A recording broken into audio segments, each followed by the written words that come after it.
नागपुरातील विधिमंडळाच्या हिवाळी अधिवेशनाचा आज शेवटचा दिवस. अंतिम आठवडा प्रस्तावावर होणार चर्चा.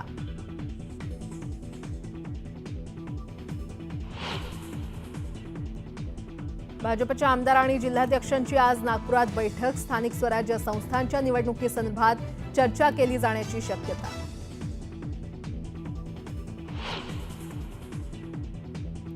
एकनाथ खडसे आणि मंत्री गिरीश महाजनांमध्ये जुंपली. पीआयच्या मृत्यू प्रकरणावरून विधान परिषदेतच दोघांमध्ये खडाजंगी. खडसेंच्या नार्को टेस्टची महाजनांची मागणी.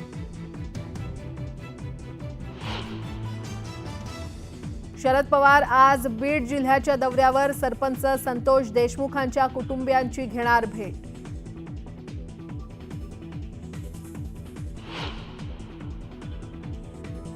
संतोष देशमुखांची हत्या व्यवहारातून, चौकशीतून सत्य बाहेर येईल. धनंजय मुंडेंची प्रतिक्रिया. तर आरोपीला फाशीची शिक्षा देण्याची मागणी.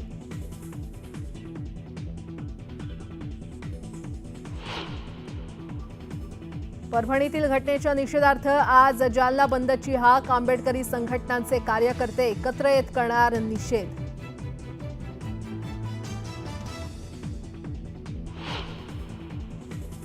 राज्यात थंडीचा कडाका कायम. पुणे, नाशिक आणि छत्रपती संभाजीनगरात तापमानाचा घट होण्याचा अंदाज.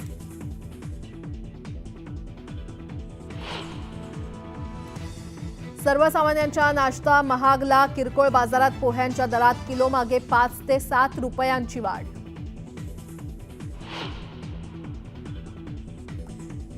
देखभाल दुरुस्तीच्या कामासाठी पश्चिम रेल्वेवर आज रात्रकालीन ब्लॉक. तर रविवारी मध्य आणि ट्रान्स हार्बर मार्गावर ब्लॉक घेण्यात येणार.